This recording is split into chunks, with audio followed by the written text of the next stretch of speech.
Hola, ¿qué tal? Yo soy Alberto y hoy te voy a leer un fragmento de una historia.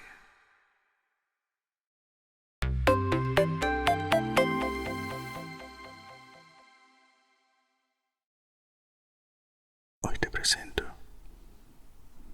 1984, capítulo 1, parte 8. En ese momento perdió bruscamente el hilo de lo que estaba pensando. Se detuvo y alzó la mirada. Se hallaba en un callejón con unas cuantas tiendecitas entre las casas. Justo encima de su cabeza habían 3 bolas descoloridas de metal que daban la impresión de haber sido doradas. Le pareció reconocer el lugar, pues claro, se encontraba ante la tienda de objetos de segunda mano, donde había comprado el diario. Le recorrió un escalofrío de temor. Comprar el libro había sido ya bastante arriesgado, y había jurado no volver a pasar por allí. Y no obstante, en cuanto se había despistado un poco, sus pies lo habían llevado hasta la tienda. Precisamente, esos eran los impulsos suicidas contra los que había esperado protegerse al empezar el diario. Al mismo tiempo reparó en que, aunque eran casi las 21 horas, la tienda seguía abierta. Pensó que llamaría menos la atención dentro que arangueando en la acera, y atravesó el umbral. Si le preguntaban, siempre podía decir que estaba intentando comprar cuchillas de afeitar. El dueño acababa de encender una lámpara de aceite que despedía un olor desagradable, pero tranquilizador. Era un hombre de unos 60 años, frágil y encorvado, con una nariz larga y benévola, y ojos amables distorsionados por unas gruesas gafas. Tenía el cabello casi blanco, pero sus cejas eran pobladas y todavía negras. Sus gafas, sus movimientos afables y atareados, y el hecho de que llevara una vieja chaqueta de terciopelo negro, le daban un vago aire de intelectual, como si fuese una especie de escritor o tal vez un músico. Su voz era suave y apagada, y su acento menos vulgar que el de la mayoría de los proles. «Le he reconocido al verlo en la acera», dijo de inmediato. «Es usted el caballero que compró el álbum de recuerdos para señorita. Era precioso, papel de color crema se llamaba. Hará, qué sé yo, 50 años que no se fabrica». Inspeccionó a Winston por encima de las gafas. «¿Puedo hacer algo especial por usted o solo quería echar un vistazo?» «Pasaba por aquí», respondió Winston vagamente. «Me he asomado al mirar. No quiero nada en particular». «Tanto da», respondió el hombre, «porque no creo que hubiese podido satisfacerle». Hizo un gesto de disculpa con la blanda palma de la mano. «Ya ve que tengo la tienda casi vacía. Entre usted y yo, el negocio de antigüedades está acabado. Ya no hay demanda, ni tampoco existencias. Los muebles, la porcelana y el cristal se han ido rompiendo, y por supuesto casi todos los objetos de metal han sido fundidos. Hace años que no veo un candelabro de latón». La minúscula tienda estaba en realidad abarrotada de objetos, pero apenas había nada que tuviese ningún valor. El espacio era muy reducido porque las paredes estaban cubiertas de cuadros enmarcados. En las ventanas había bandejas con tuercas y tornillos, cinceles mellados, cortaplumas con una hoja partida, relojes deslustrados que ni siquiera pretendían funcionar, y toda clase de trastos. Solo en una mesita de un rincón había varios objetos: cajitas lacadas de rapé, broches de ágata y cosas parecidas que parecían tener cierto interés. Cuando Winston se acercó a la mesa, sus ojos se posaron en un objeto redondo y pulido que brillaba a la luz de la lámpara. y lo cogió. Era un pesado trozo de cristal con forma de hemisferio, curvo por un lado y plano por el otro. Tenía una peculiar suavidad, como de agua de lluvia, tanto por el color como por la textura del cristal. En el centro, magnificado por la superficie curva, había un objeto extraño, rosado y retorcido, que parecía una rosa o una anémona marina. ¿Qué es?, preguntó Winston fascinado. ¿Eso? Es coral, respondió el anciano. Debe de ser del Océano Índico. Antes lo incrustaban en cristal. No creo que tenga menos de 100 años. Más a juzgar por su aspecto. Es precioso, dijo Winston. Sí, coincidió el hombre con voz de entendido, aunque no muchos opinarían igual hoy en día. Tosió. Sí, si por casualidad quisiera usted comprarlo, le costaría $4. Recuerdo cuando un objeto así podía suponer una ganancia de 8 libras, y 8 libras eran... En fin, ahora no sabría calcularlo, pero mucho dinero. ¿A quién le interesan hoy las pocas antigüedades que quedan? Winston pagó en el acto los $4 y se guardó el codiciado objeto en el bolsillo. Lo que le atraía de él no era tanto su belleza como su aire de pertenecer a una época muy distinta a la actual. El cristal, suave como agua de lluvia, no se parecía a ningún otro que hubiese visto. Le resultaba doblemente atractivo debido a su aparente inutilidad, aunque supuso que en otra época debían de haberlo usado de pisapapeles. Pesaba mucho, pero por suerte no abultaba demasiado en el bolsillo. Era un objeto extraño e incluso podía ser comprometedor si lo encontraba en el poder de un miembro del partido. Cualquier cosa antigua, opuestos a eso, cualquier cosa bella, resultaba siempre vagamente sospechosa. El anciano se había animado mucho después de cobrar los $4, y Winston comprendió que habría aceptado 3 o incluso 2. En el piso de arriba hay otro cuarto que tal vez le interese ver, dijo. No hay gran cosa, solo unas cuantas piezas. Será mejor encender una luz si vamos a subir. Encendió otra lámpara y con la espada encorvada le condujo despacio por las empinadas y gastadas escaleras y por un estrecho pasillo hasta una habitación que no daba a la calle, sino a un patio adoquinado y a un bosque de chimeneas.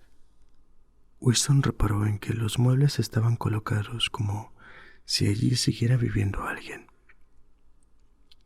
Había una alfombra en el suelo, un cuadro o 2 en las paredes y un sucio sillón cerca de la chimenea. Un anticuado reloj de cristal con una esfera con las 12 horas marcaba su tic-tac sobre la repisa. Debajo de la ventana y ocupando casi un cuarto de la habitación había una cama enorme con el colchón encima.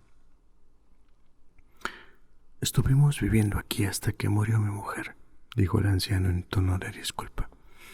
He ido vendiendo los muebles poco a poco.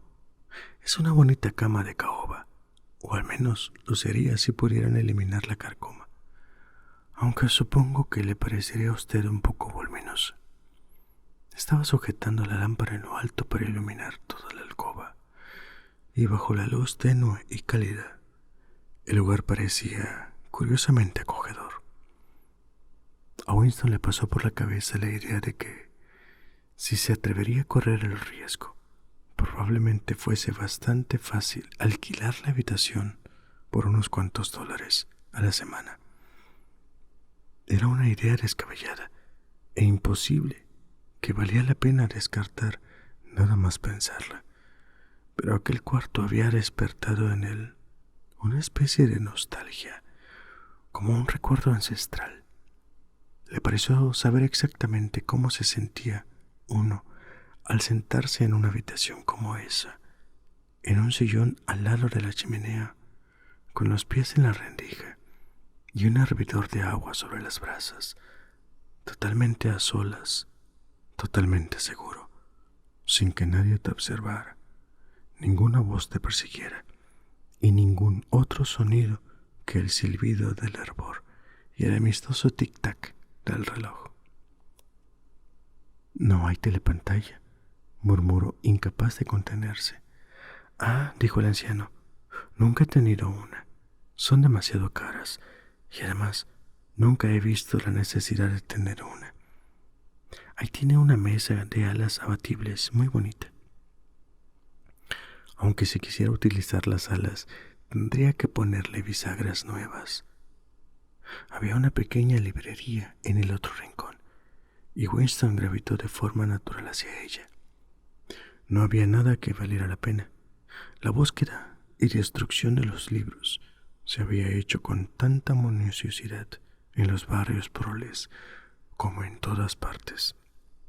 Era muy improbable que existiera en ningún lugar de Oceanía un ejemplar de un libro impreso antes de 1960. El anciano con la lámpara en la mano se había parado delante de una lámina con un marco de palisandro que colgaba al otro lado de la chimenea, enfrente de la cama. Si le interesan los grabados antiguos, empezó a decir con mucha delicadeza. Winston se acercó a examinarlo. Era un grabado de un edificio ovalado, con ventanas rectangulares y un torreón en la fachada. Una barandilla rodeaba el edificio y detrás había una especie de estatua. Se quedó mirándolo un rato. Le pareció vagamente familiar, aunque no recordaba la estatua. El marco está fijo en la pared, le explicó el hombre, aunque supongo que podría desatornillarlo. Conozco ese edificio, dijo por fin Winston. Ahora está en ruinas. Está en medio de la calle, enfrente del Palacio de Justicia.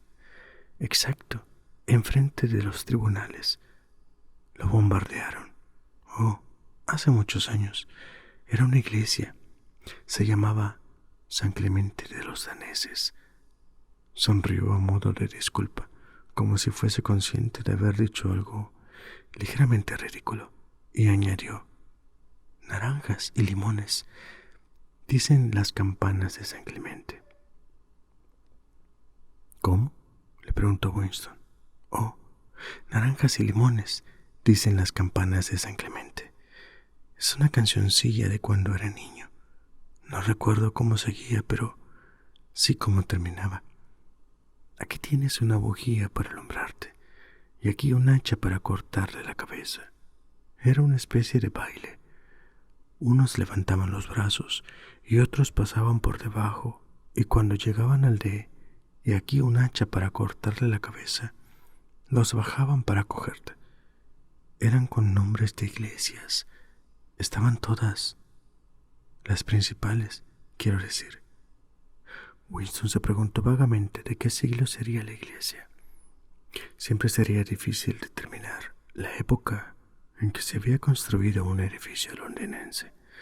Cualquier edificación que fuese grande e impresionante y tuviese un aspecto razonablemente nuevo se atribuía automáticamente a la época posterior de la Revolución, mientras que cualquier cosa claramente anterior se ascribía a una época oscura llamada la Edad Media.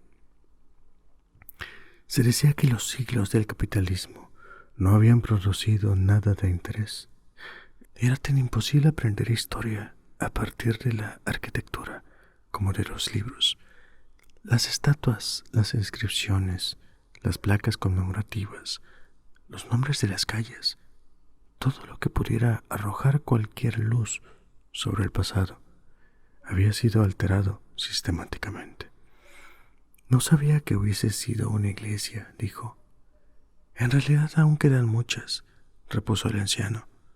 Lo que ocurre es que se han dedicado a otros usos. ¿Qué más decía la canción? Ah, sí, ahora me acuerdo. Naranjas y limones, dicen las campanas de San Clemente. Me debes 3 peniques, dicen las de San Martín. Y ya no recuerdo más. Un penique era una moneda de cobre parecida a un centavo. ¿Dónde está San Martín?, preguntó Winston. San Martín todavía sigue en pie. Está en la Plaza de la Victoria, al lado de la Galería de Pintura. Es un edificio con una especie de pórtico triangular, con columnas en la fachada y una escalinata. Winston conocía bien el sitio. Era un museo utilizado para exposiciones propagandísticas de diversa índole. Maquetas a escala de las bombas volantes y fortalezas flotantes, figuras de cera que ilustraban las atrocidades cometidas por el enemigo y otras cosas parecidas. Se llamaba San Martín del Campo, añadió el anciano, aunque no recuerdo que hubiese campos cerca. Winston no compró la lámina.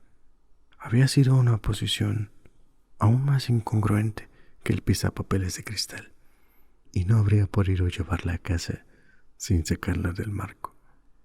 Pero se entretuvo unos minutos más hablando con el dueño, cuyo nombre descubrió no era Weeks, como había podido deducirse por la inscripción del escaparate, sino Charrington.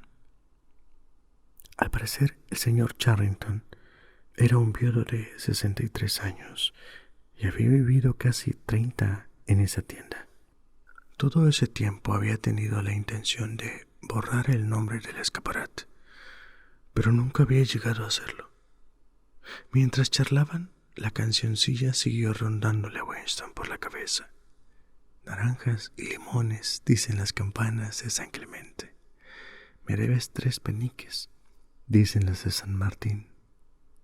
Era curioso, pero al repetir los versos para tus adentros, tenías la sensación de oír las campanas de verdad, de que las campanas de un Londres desaparecido todavía existían, ocultas y olvidadas. Le pareció oír su tañido de un fantasmal campanario a otro. Sin embargo, que él recordara, nunca había oído campanas en la vida real. Se apartó del señor Charrington y bajó solo las escaleras para que el anciano no le viera escudriñar la calle antes de salir. Había decidido que, pasado un tiempo prudente, digamos un mes, correría el riesgo de regresar a la tienda.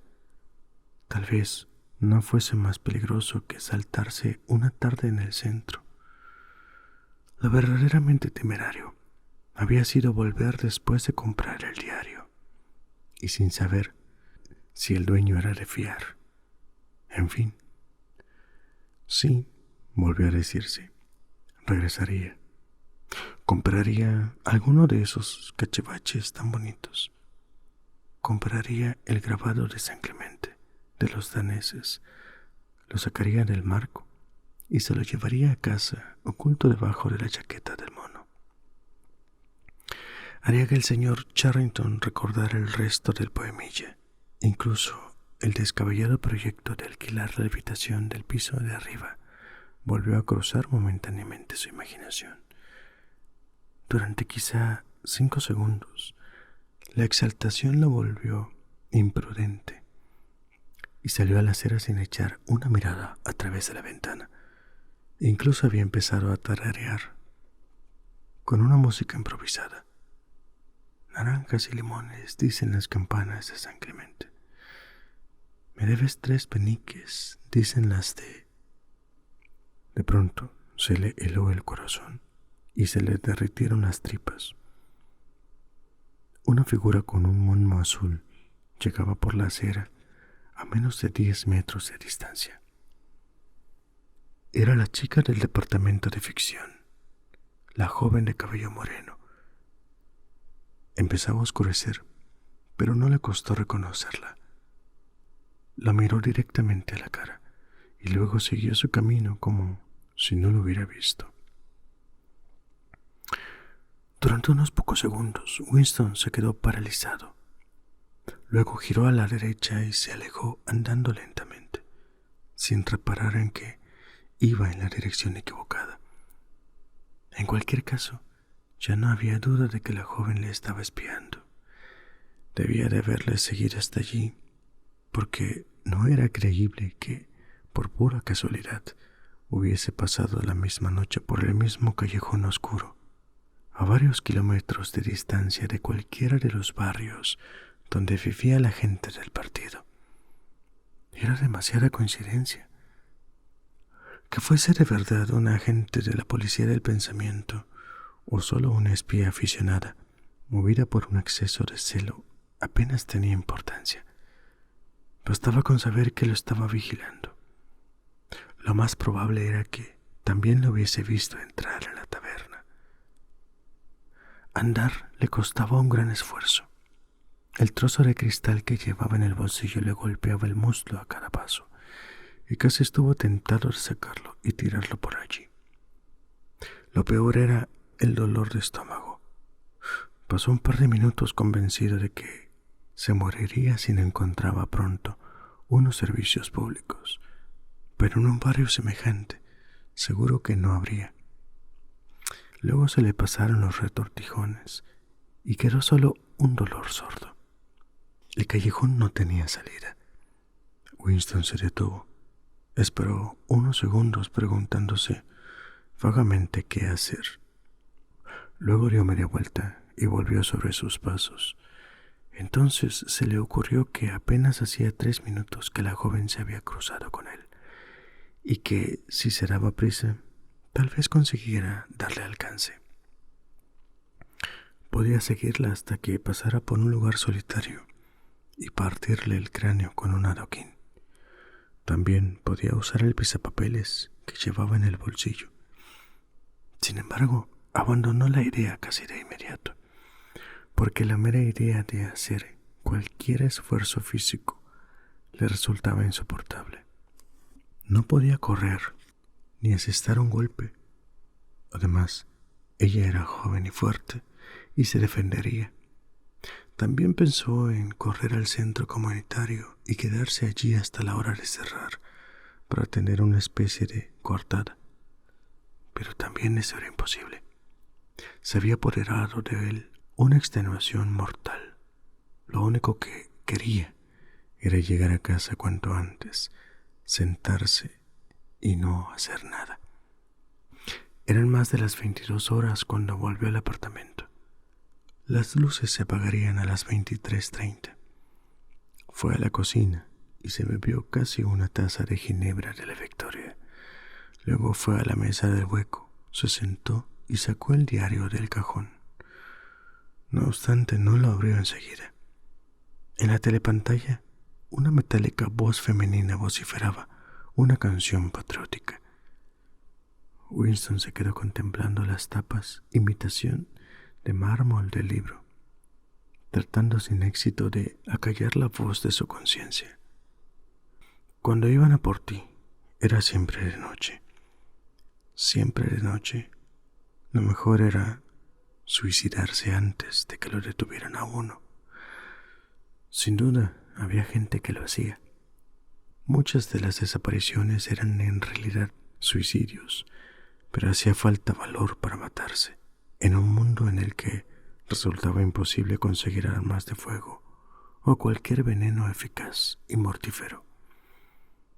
Pensó con una especie de perplejidad en la inutilidad biológica del miedo y el dolor, la traición del cuerpo humano que siempre se queda paralizado en el preciso instante en que es necesario hacer un esfuerzo especial.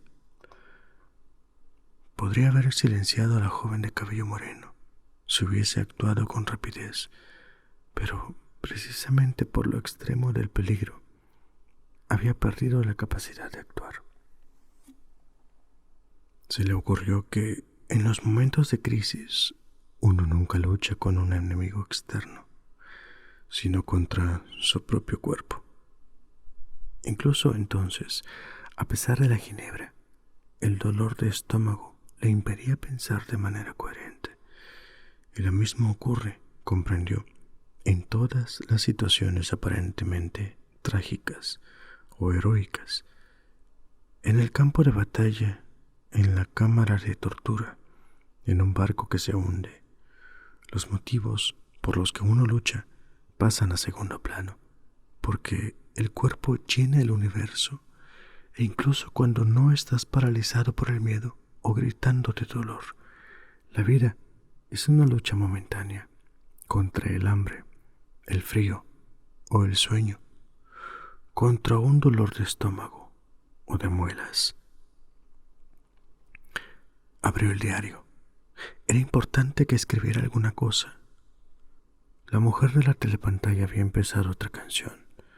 Su voz parecía clavarse en el cerebro como un cristal astillado. Intentó pensar en O'Brien, para quien o a quien estaba escribiendo el diario. Pero en lugar de eso empezó a pensar en lo que le ocurriría cuando la detuviera la policía del pensamiento. Si la mataran en el acto, no tendría mayor importancia. Uno ya contaba con que la matasen, pero antes de morir, nadie hablaba de esas cosas y sin embargo todo lo sabían. Había que pensar por la rutina de la confesión, arrastrarse por el suelo pidiendo clemencia, el crujido de los huesos rotos, los dientes partidos y los mechones de pelo sanguinolentos. ¿Por qué habría que soportar eso? ¿Por qué no era posible acortar unos días o unas semanas la propia vida?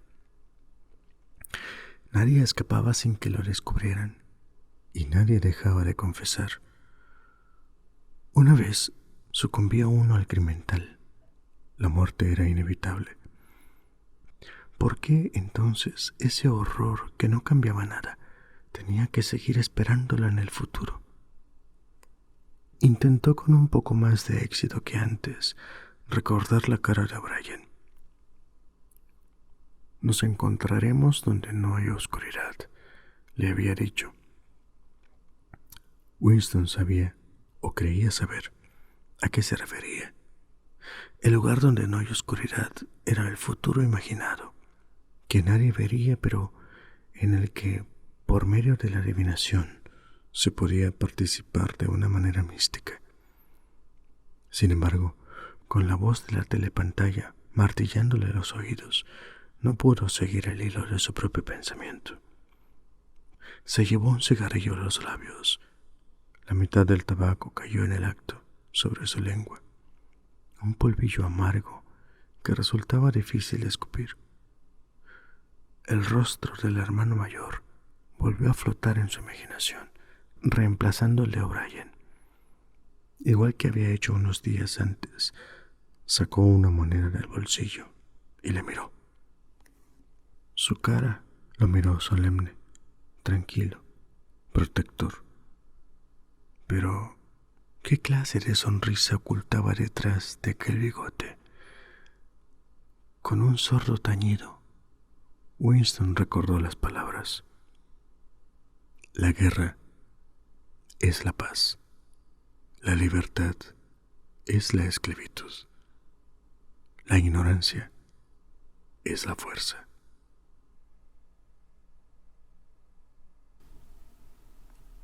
Si te ha gustado, dale like y suscríbete. Hasta la próxima.